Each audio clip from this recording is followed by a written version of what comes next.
ज्योति जी का आज नया लुक देख के लड़का के एगो बूढ़ रहना तो कथा कब तू चढ़बू हम तो हई के ते सही है कौन ये गुस्सिया गईली है पता नहीं इनका भाई भतीजा रहना के रहला मामा का लड़का रहना रे माई कि हमर कमरिए बाबू करोड़ी बहो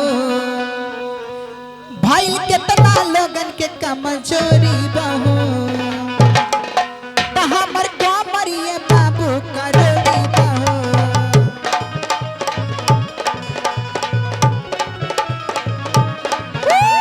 भाई कितना लोगन के कमजोरी बहो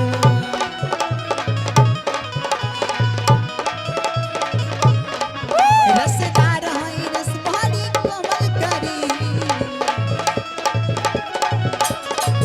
रसदार हई रस भारी कमल करी गोरी काहे के करलू तू मन हो कमरिया पे भाला चली गोरी काहे के करलू तन हो कमरिया पे भाला चली गोरी काहे के करलू तू मन हो कमरिया पे भाला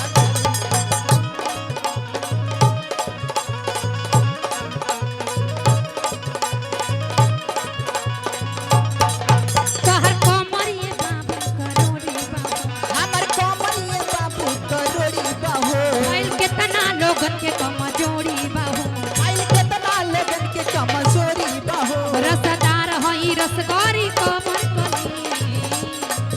रसदार हई रस भारी कमल करी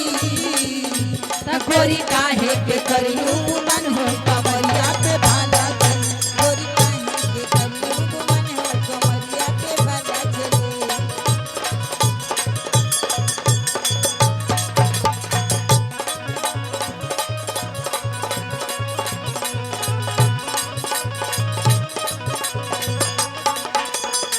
हमरा चक्कर में बाबू गिर से ही बखाड़े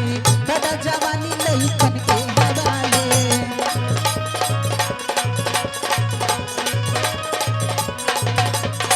हमरा चक्कर में बाबू गिर से ही बखाड़े बड़ा जवानी लइकन के हवाले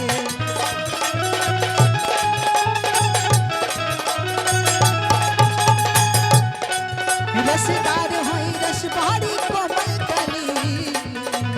रसदार होई रस भारी कोमल करी गोरी काहे के करलू गुमान हो कमरिया गोरी काहे के करलू गुमान हो कमरिया पे भाला चली गोरी काहे के करलू गुमान हो कमरिया पे भाला चली गोरी काहे के करलू गुमान हो कमरिया पे भाला चली गोरी काहे के करलू गुमान हो कमरिया पे भाला बाह शेर बोलो